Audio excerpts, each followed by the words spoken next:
गोटे जंगल रे दुई सांग पिकनिक करने पाई आसीथिले। बुलाबुली सारी सेमानंकु भारी भोक लागिला, हेले सेमानंको पाखरे किछि खाइबाकु नथिला। अरे गेंडू, मते भारी भोक हलानी।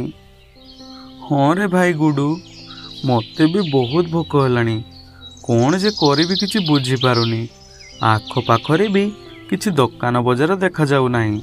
हौ टिके आगकु चल, जदि सेठारे आमको किछि खाइबा पाई मिलिबो। एहा कही सेमाने पुणी आगकु चलिले। सेतेबेलकु धीरे धीरे राति हेई आसुथिला। किछि दूर रे सेमानंकु आलुओ देखागला। सेमाने सेई आलुओ आड़कु जिबाकु लागिले। सेठी पहुंची देखिला बेलकु सेटारे गुटे धाबा थिला। दुई सांग जाई धाबारे बसिले। जहा हो सांग, एबे टिके पेट पुराई खाइबी। हेले सांग, आम छड़ा धाबारे कहीं केही देखा जाऊ नाहंती। हाँ रे सांग, तू तो ठीक कहूचु, आम छड़ा आउ केही भी एथिरे नाही। सेतिकी बेले गोटे चढ़ई सेमानंको पाखकु आसिला। अरे तमे माने जमारू चिंता करनी। राति अधिक हेले बहुत लोक एठाकु आसंती। एबे तमे कौन खाइबो कुह? डाली तड़का, तंदूरी रोटी, कढ़ाई चिकेन, पनीर मसला, कौन खाइबो? मो पाई गुटे पनीर मसला। गुड्डू, तू कौन खाइबू? मो पाई रोटी आउ चना मसला। हौ मु नहीं आसुची। किछि समय परे से पक्षीटी खाइबा नहीं आसिला। गेंडू और गुड्डू बहुत खुशी रे खाद्य खाउथिले। सेतिकी बेले धाबारे थिबा चढ़ईटी गुटे भूतिया चढ़ई रे बदली गला। आउ कहिला, खाओ खाओ, मन भरी खाइनियो। तमे खाई सारिले मु तम दुई जन को खाइबी। सेतिकी बेले गुड्डू ए गेंडू खाउथिबा खाद्य गुड़िक चढ़ई मानक कटा मुंडरे बदली गला। सेमाने किछि बुझी पारिबा आगरु सेमानंको आगरे भूतिया चढ़ई आसी ठिया ही गला। ताकू देखी गुड्डू आउ गेंडू बहुत डरी गले। अरे ये तो गोटे भूतिया चढ़ई, बंचाओ आमकू, बंचाओ। एई सुनसान जगरे तम मानकू केही बंचेइबा पई आसीबो नाही। एबे तमे माने मो शिकार। मु तम दुई जन को मारी तमर रक्त पीबी, आउ तम शरीर को रसई करी जे मो धाबा को आसीबो ताको खाइबा को देबी। एहा कही से भूतिया चढ़ई गुड्डू आउ गेंडू को मारी देला।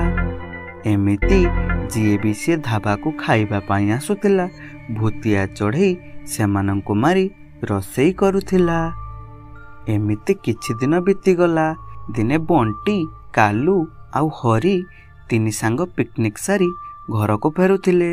बाटरे सेमाने से भूतिया धाबा पाखरे खाइबा पाई अटकी गले। भूतिया चढ़ई आसी सेमानंको कौन खाइबो बोली पचारिला। आउ सेमानंको ऑर्डर नहीं रोसई घर को चली गला। अरे बा, आज एका थर के तीनोटी शिकार।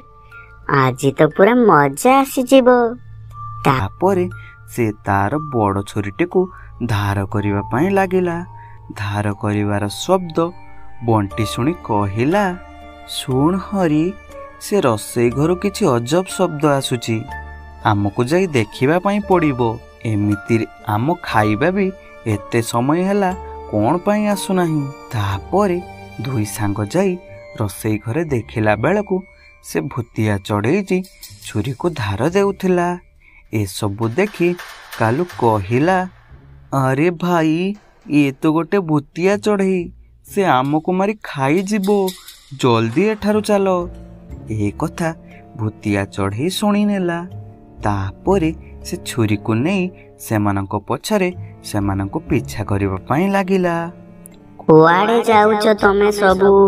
तमे माने मो पाखरु बंची पारिबो नाही। सांग जाई गोटे गाँ पाखरे पहुंचिले। आउ सेमानंको पछरे भूतिया चढ़ईटी मध्य सेठारे पहुंची गला। ମାନେ ଯେତେ ଚେଷ୍ଟା କରିଲେ ମଧ୍ୟ ମୋ ପାଖରେ ଜମାରୁ ବଞ୍ଚି ପାରିବ ନାହିଁ। ମୁଁ ତମ 3 ଜଣଙ୍କୁ ମାରି ଆଜି ଖାଇବି। ଭୂତିଆ ଚଢ଼େଇଟି ଯେମିତି ସେମାନଙ୍କୁ ମାରିବା ପାଇଁ ଆଗକୁ ବଢ଼ିଛି, ସେହି ସମୟରେ ଜଣେ ତାନ୍ତ୍ରିକ ଆସି ସେଠାରେ ପହଞ୍ଚିଗଲେ। ଆଉ ତାଙ୍କ ଶକ୍ତି ବଳରେ ଭୂତିଆ ଚଢ଼େଇକୁ ବନ୍ଦୀ କରିଦେଲେ। ତମେ ସବୁ ଘରକୁ ଯାଅ ପିଲାମାନେ, ମୁଁ ଏ ଭୂତିଆ ଚଢ଼େଇ କଥା ବୁଝୁଛି। ଏହା ଶୁଣି ହରି, ବଣ୍ଟି ଆଉ କାଲୁ ସେଠାରୁ ନିଜ ଘରକୁ ଚାଲିଗଲେ। ସମୟ ରାତି 12ଟା ବାଜିଥିଲା। ଜଙ୍ଗଲ ପୁରା ସୁନସାନ ପଡ଼ିଥିଲା। ଚାରିଆଡ଼େ ଖାଲି ଘନ ଘନ ଅନ୍ଧାର ସାଙ୍ଗକୁ ସୁଲୁସୁଲିଆ ପବନ ବହୁଥିଲା। ଆଉ ଜଙ୍ଗଲର ଶିକାରୀ ପଶୁମାନେ ରାତିରେ ଭୋକୁଥିଲେ। ପକ୍ଷୀମାନେ ବି ନିଜ ନିଜ ଘରେ କାମ ସାରି ଶୋଇ ପଡ଼ିଥିଲେ। ଠିକ୍ ସେତିକି ବେଳେ ଗୁଲୁ ନିଦରୁ ଉଠି ପଡ଼ିଲା। ଆଉ ଚାଲି ଚାଲି ମୁଖିଆର ଘର ଭିତରେ ପହଞ୍ଚିଗଲା। ଆଉ ଯାଇ ଗୋଟେ କୁଲର ସାମ୍ନାରେ ଠିଆ ହେଇଗଲା। ତାପରେ ସେ କୁଲର ଭିତରୁ ଗୋଟେ ଭୂତିଆ ଚଢ଼େଇ ବାହାରି ଆସିଲା। ଆଉ ଜୋର ଜୋରରେ ହସିବା ପାଇଁ ଲାଗିଲା। ମୋ ଶିକାର ତ ମୋ ପାଖରେ ଆସି ପହଞ୍ଚିଗଲା। ମୁଁ ଜାଣିଥିଲି ମୋ ପବନ ଯିଏ ଥରେ ଖାଇବ ସିଏ ମୋ ପାଖରେ ଆସି ପହଞ୍ଚିଯିବ। ଏବେ ମୁଁ ମୋ ଶିକାରକୁ ମାରି ଖାଇବି। ସେତିକି ବେଳେ ପାଖରେ ଥିବା ଫ୍ରିଜ ଭିତରୁ ଆଉ ଜଣେ ଭୂତିଆ ଚଢ଼େଇ ବାହାରି ଆସିଲା। ଆଉ କହିଲା, ଦିଦି, ତମେ ଏକା ଏ ଶିକାରକୁ କଣ ପାଇଁ ଖାଇବ? ଆରେ ନାଇଁ ରେ, ତୁ ଆଉ ମିଛ କହନି। ତୁ ଆଉ ମୁଁ ୟାକୁ ମିଶି ଖାଇବୁ। ତାପରେ 2 ଜଣ ଭୂତିଆ ଚଢ଼େଇ ମିଶି ଗୁଲୁକୁ ମାରି ଖାଇଗଲେ। ଖାଇସାରି ସେମାନେ ପୁଣି ଫ୍ରିଜ ଆଉ କୁଲରରେ ପଶିଗଲେ। ସକାଳୁ ଯେତେବେଳେ ମୁଖିଆ ନିଦରୁ ଉଠି ଘରୁ ବାହାରକୁ ଆସିଲା, ସେ ଦେଖିଲା ତା ଘର ଆଗରେ ଗୋଟେ ଅଧାଖିଆ ଚଢ଼େଇର ଲାଶ ପଡ଼ିଛି। ଲାଶକୁ ଦେଖି ମୁଖିଆ ବହୁତ ଡରିଗଲା। ଧୀରେ ଧୀରେ ଗାଁର ପକ୍ଷୀମାନେ ସେଠାରେ ଆସି ପହଞ୍ଚିଗଲେ। ଆଉ ମୁଖିଆକୁ କହିଲେ, ମୁଖିଆ ବାବୁ, ଆପଣ ଠିକ ଅଛନ୍ତି ତ? ଏ ଲାଶ ଘର ଆଗରେ କୁଆଡୁ ଆସିଲା? କିଏ ଆପଣଙ୍କୁ ମାରିବା ପାଇଁ ଚାହୁଁନି ତ? ମୁଖିଆକୁ ବା କିଏ ମାରିବ? ମତେ ଲାଗୁଛି ଏ ମୁଖିଆ ହିଁ ଏ ପକ୍ଷୀମାନଙ୍କୁ ମାରି ଦଉଛି। ଆରେ ମୁଁ କଣ ପାଇଁ ଏ ପକ୍ଷୀମାନଙ୍କୁ ମାରିବି? ମୁଁ ତ ନିଦରୁ ଉଠି ଦେଖିଲା ବେଳକୁ ମୋ ଘର ଆଗରେ ଏ ପକ୍ଷୀର ଅଧାଖିଆ ଲାଶ ପଡ଼ିଥିଲା। ଆପଣଙ୍କ ଘର ଆଗରେ କେବେ କେବେ ପକ୍ଷୀମାନଙ୍କ ଲାଶ ମିଳୁଛି। ଏମିତି ଯଦି ଚାଲିବ ତାହେଲେ ଆମେ ପୋଲିସକୁ ଡାକିବୁ। ଆରେ ହଁ, ପୋଲିସକୁ ଡାକ। ମୁଁ ବି ଜାଣିବା ପାଇଁ ଚାହେଁ କିଏ ସେ ପକ୍ଷୀମାନଙ୍କୁ ମାରୁଛି। ତାପରେ ସମସ୍ତେ ମିଶି ଥାନାକୁ ଗଲେ। ଆଉ ଯାଇ ପୋଲିସକୁ ସବୁ କଥା କହିଲେ। ତାପରେ ରାତିରେ ପୋଲିସ ମାନେ ଆସି ମୁଖିଆ ଘର ଆଗରେ ଜଗିବା ପାଇଁ ଲାଗିଲେ। ସେଦିନ ରାତିରେ ବହୁତ ଗରମ ହେଉଥିଲା। ତେଣୁ ପୋଲିସ ମାନେ ଆସି ମୁଖିଆ ଘରେ ଥିବା ଫ୍ରିଜରୁ ପାଣି ପିଉଥିଲେ ଆଉ କୁଲରେ ବସି ପବନ ଖାଉଥିଲେ। ଧୀରେ ଧୀରେ ବେଶୀ ରାତି ହେବା ପାଇଁ ଲାଗିଲା। ତାପରେ ଫ୍ରିଜ ଭିତରୁ ହସିବାର ଶବ୍ଦ ଆସିଲା। ପୋଲିସ ମାନେ ସେ ଫ୍ରିଜ ଆଡ଼କୁ ଚାଲିଗଲେ। ସେତିକି ବେଳେ ଫ୍ରିଜରୁ ବହୁତ ଭୟଙ୍କର ଭୂତିଆ ଚଢ଼େଇ ବାହାରି ଆସିଲା। ମୁଁ ଜାଣିଥିଲି ତମେ ମାନେ ନିହାତି ଆସିବ। ଯିଏ ମୋ ଫ୍ରିଜରୁ ଥରେ ପାଣି ପିଏ ସିଏ ମୋ ପାଖକୁ ଦୌଡ଼ି ଆସେ। ସେତିକି ବେଳେ କୁଲର ଭିତରୁ ଭୂତିଆ ଚଢ଼େଇ ବାହାରି ଆସିଲା। ଆରେ ବା, ଆଜି ତ ପୋଲିସ ରକ୍ତ ପିଇବା ପାଇଁ ମିଳିବ। ତାପରେ ସେମାନେ ପୋଲିସକୁ ମାରି ସେମାନଙ୍କ ରକ୍ତ ପିଇଗଲେ। ଆଉ ପୁଣି ଫ୍ରିଜ ଆଉ କୁଲରରେ ପଶିଗଲେ। ଏସବୁ ମୁଖିଆ ଗୋଟେ ଜାଗାରେ ଲୁଚି ଦେଖୁଥିଲା। ଭୟରେ ସେ ତା ମୁହଁରୁ କିଛି କହିପାରୁନଥିଲା। ତାପରେ ସକାଳୁ ମୁଖିଆ ପକ୍ଷୀମାନଙ୍କୁ ଗଲା ରାତି ବିଷୟରେ କହିଲା, ହେଲେ କେହି ବି ତା କଥାକୁ ବିଶ୍ୱାସ କରୁନଥିଲେ। ବେଶୀ ମିଛ କହିବା ଦରକାର ନାହିଁ ମୁଖିଆ, ଆମେ ଜାଣିଛୁ ତମେ ହିଁ ପୋଲିସ ମାନଙ୍କୁ ମାରିଛ। ତାପରେ ମୁଖିଆକୁ ନେଇ ଥାନାରେ ବନ୍ଦ କରିଦିଆଗଲା। ସେଦିନ ରାତିରେ ମୁଖିଆ ଘରେ ଥିବା କୁଲର ଘର ବାହାରକୁ ବାହାରି ଆସିଲା।